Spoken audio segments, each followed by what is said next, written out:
So up next we have, of course, our DA Summer Stephan. She's elected to So she's leading the second largest DA office in California, previously served, right, as a trial prosecutor and tried more than 100 jury trials. So she's not just doing the top job, right? We get a lot of people up at the top just doing that and don't really know what happens down at the bottom. She knows she's done it from top to bottom, okay? Well, thank you, Carla, for that warm introduction. I really appreciate it. We go way back, and fortunately, our office has a great relationship with the San Diego Association of Realtors, and we've done a lot of good public safety work with you, and that's why I wanted to be here, because you are interested in making our region thrive. In addition to making a good living and making sure that real estate thrives, you also understand that connection between public safety and real estate, that it goes hand in hand, and that being able to keep our community safe is a huge mark of success and of a thriving region, of being able to sell and buy, to continue to have this region be so sought after. And that's why we've done a lot of great things in the area of opioids, in the area of human trafficking awareness, and many other areas. So I'm excited to be with you today. As Carla said, I'm Summer Stephan. I have the honor of serving as your district attorney. I've been doing this for 31 years, so that's, for anyone who's counting, that's a little longer than I've been alive not being a prosecutor. Some have diagnosed me with OCD over public safety, but I say there's worse diagnosis you could get. So since that's my profession and my passion all rolled into one, that is something that I'm just honored to do. In 28 years of serving on the ground level and then becoming the elected district attorney, one of the really amazing things about being the DA is that I get to work with the 12 police chiefs and sheriffs and work on policy with regard to public safety. The DA is the top public safety official in this region. I'm still the shortest. I haven't grown since 2018, but I still enjoy so much working collaboratively on keeping this region safe. And I'm going to give you a quick public safety update and also roll it into what's happening in real estate fraud and giving you a connection with our office. And in the public safety world, we faced a lot of challenges, and those affect you. You've seen some of these pushes and pulls. You've seen some of the homelessness issues in your region. You've seen some of the different burglaries and fraud and different things that have happened, and we are fully aware and actively working on this. So we have a 1,000-member team at the DA's office. Cameron Celeste, who is our public relations and also our business development specialist, has been in touch with you. We've heard some of the things that you're concerned about. But what I can tell you is that our region still sits very different than many other big cities and big counties. We're the 5th largest, most populous region in the United States at 3.3 million people. The DA's office serves all 3.3 million people and connects all 12 police departments with regard to the public safety needs. And what we've seen during this time period with everything that has happened with COVID and different things, we've seen that crime has really been inching up. And while crime is inching up everywhere at a dramatic rate, it is not doing that in San Diego, and that's the good news. We see a couple of percentage points up, and it really upsets us, and we're working on clamping it down. And why did that happen? Why did we see this little bit of upwards trend in San Diego that we've kept the pressure to keep it down, with our team showing up every day and doing their job. One of the reasons is we saw large early releases from state prison, but the releases were not with a plan, not with a safety plan. So that ended up adding to our population, our homeless population, but it's a different element. It's an element that is a criminal element, very different, and they are preying on other homeless, and they're also preying on the community. Now, you won't hear this said because everybody's so worried about appearing not compassionate regarding the homeless. I'm very clear that we are compassionate regarding the homeless. I'm very clear that we need to do more to make sure women and children don't end up on the street. And we are doing that in our office. And I'm going to tell you about something that we did very simply to make sure that during the pandemic, we don't add to the numbers of women and children on the street successfully. And this is a model that should be followed more widely. However, I'm not okay with crime. I'm not okay with criminal activity, and you don't get shielded from that because you don't have a home. You don't get to commit crimes. There's no exception in the law that I read, under the rule of law, whether you commit it as somebody who has a home or doesn't have a home.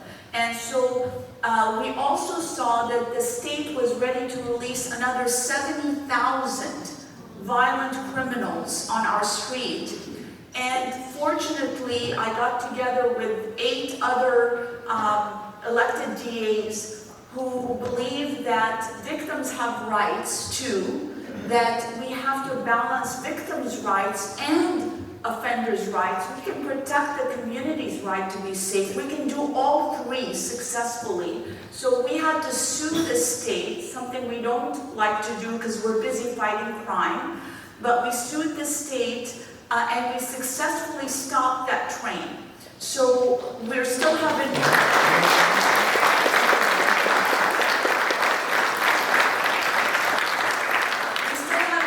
won or lost, but it caused the state to stop. We sued under Marcy's law, meaning victims have the right to expect that when somebody chokes them, beats them, hurts them, and goes to prison, and they get a certain sentence, that that's the sentence they're going to get.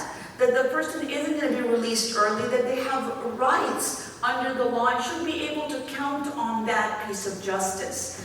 So that was a good win for us. But let me tell you just a simple solution we came up with for not adding women and children to the homelessness numbers.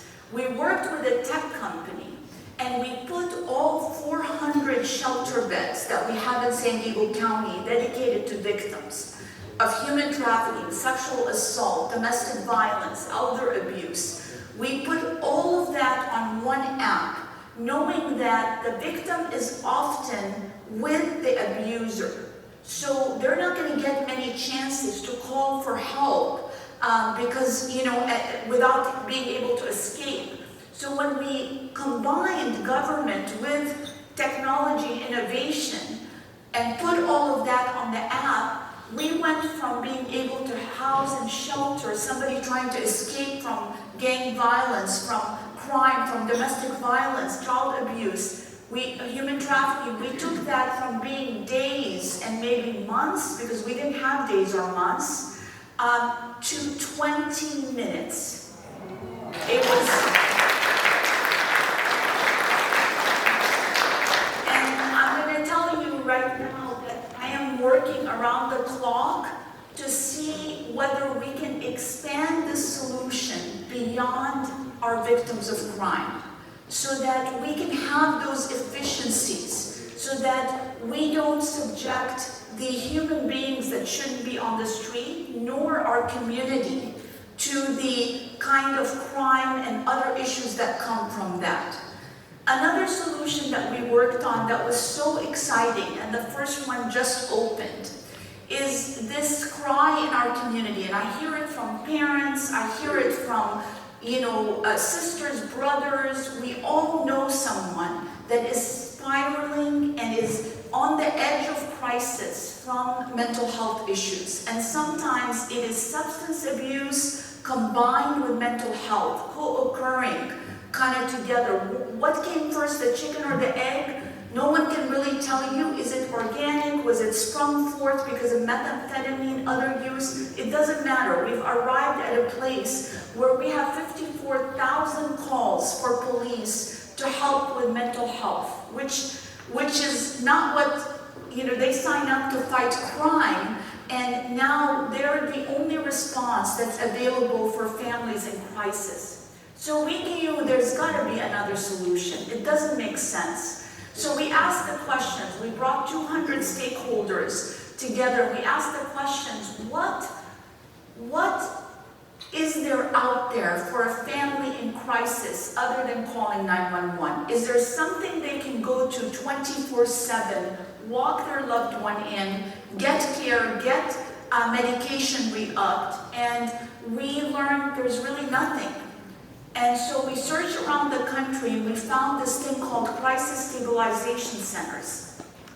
And what those are like 24/7 urgent care for mental health.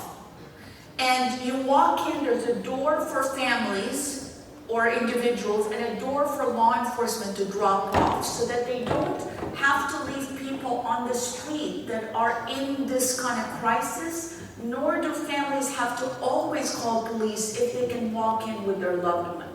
So it offers that solution. The first one opened in Vista 3 weeks ago.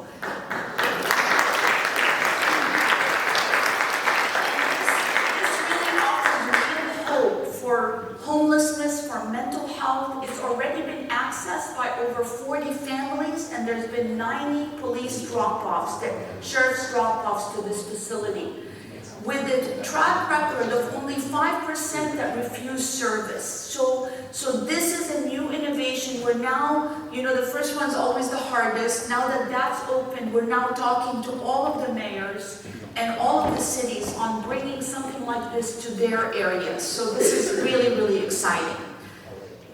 Now, with regard to scams, one more very exciting thing, because we decided that as we face this crisis, one thing we weren't going to do, because our community needed us, just like you didn't stop working, you didn't stop helping your clients, is we kept forging forward. There was no stopping our train.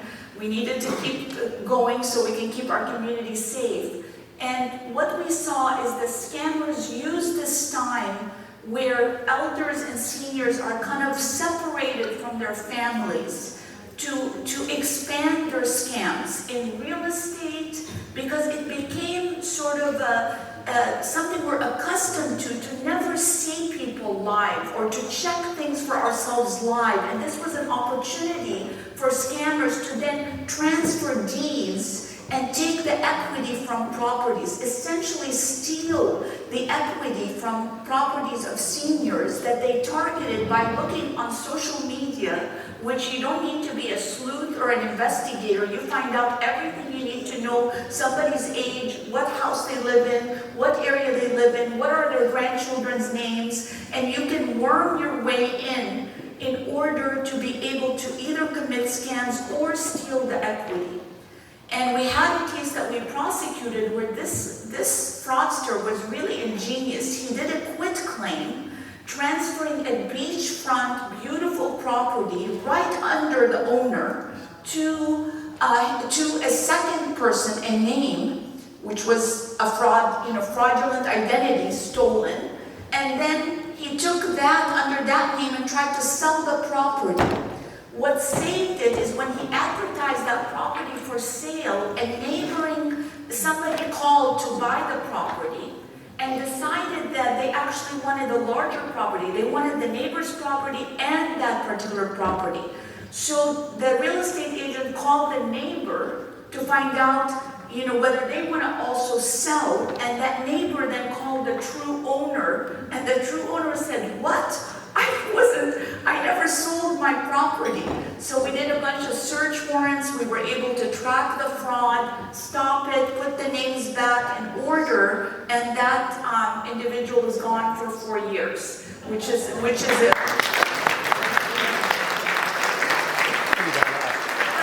But I want you to senior's office has a way for you to check the record of a property, to check it frequently. So if you're working with a client, check to make sure that that property is still in the proper name, and there's a website that you can utilize to do that. We suggest that you do that a couple of times in a year. We also suggest, because we've sadly seen family members take advantage of seniors, and you are in a fiduciary duty. You are responsible. You're not just somebody, selling a piece of clothing. You're a fiduciary. You're very important to the senior and to your clients. So we ask you to check their mental state. You know when your instincts tell you this person doesn't really know what they're doing. Their child, oftentimes a methamphetamine addict, is the #1 profile we see for someone trying to scam their parent. And they come in and they say, my mom really wants to sell her house. She wants to move into a retirement community. She wants to transfer the deed to me. You need to ask questions. We're seeing this kind of scam a lot. We're seeing people saying, go ahead, I'll get you her information later. Trust me, she wants to sell it. And then there's shortcuts. There's like somebody telling the notary, oh, go ahead and sign, we'll get you the verification later. You don't want to be that person that takes shortcuts. You can just put a note to yourself, the DA really hates shortcuts. so we following the rules step by step. Yes, there might be a quick profit, but that's at the cost of somebody's livelihood, and that is not this group, I know that much. So these are some of the things we faced, but what we did about it is we formed an Elder Justice Task Force, the first of its kind in the nation. It's received so much attention that Main Justice in DC is coming out to San Diego, because we're the home of innovation and common sense, and the rule of law still being followed, thank goodness. And they are coming out to see what we've done. It's a collaboration with the FBI that's allowed us in a short period of time to break down what we've now discovered are not one-off scammers, but actually criminal syndicates that are laundering money and ripping off millions of dollars. In San Diego, 20 million a year from seniors is being built through these syndicates, through the different fraud schemes. So stay tuned, it's very exciting. Everything that I just said is really because I have an amazing team, so you're welcome to thank them. I'm just honored to serve. Thank you so much.